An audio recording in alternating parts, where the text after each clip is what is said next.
തിരുവനന്തപുരം കരമന അഖിൽ കൊലപാതക കേസിൽ മുഴുവൻ പ്രതികളെയും റിമാൻഡ് ചെയ്തു. 14 ദിവസത്തേക്കാണ് റിമാൻഡ് ചെയ്തത്. കൃത്യത്തിൽ നേരിട്ട് പങ്കെടുത്ത 3 പേരെയും സഹായികളായ 5 പേരും ഉൾപ്പെടെ കേസിൽ 8 പേരെയാണ് പോലീസ് പ്രതി ചേർത്തത്.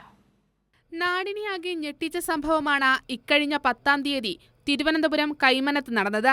സംഭവത്തിൽ അതിവേഗത്തിലാണ് പോലീസ് പ്രതികളെ പിടികൂടിയത്.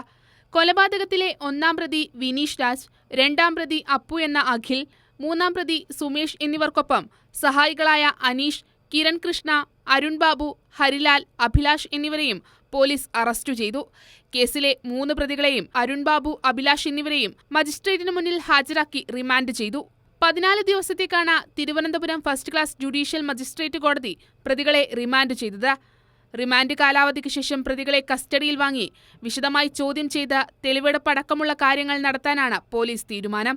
കഴിഞ്ഞ മാസം 26-ാം തീയതി ബാറിൽ വെച്ചുണ്ടായ തർക്കം അതിക്രൂര കൊലപാതകത്തിലേക്ക് നയിക്കുകയായിരുന്നു. കൈരളി ന്യൂസ്, തിരുവനന്തപുരം.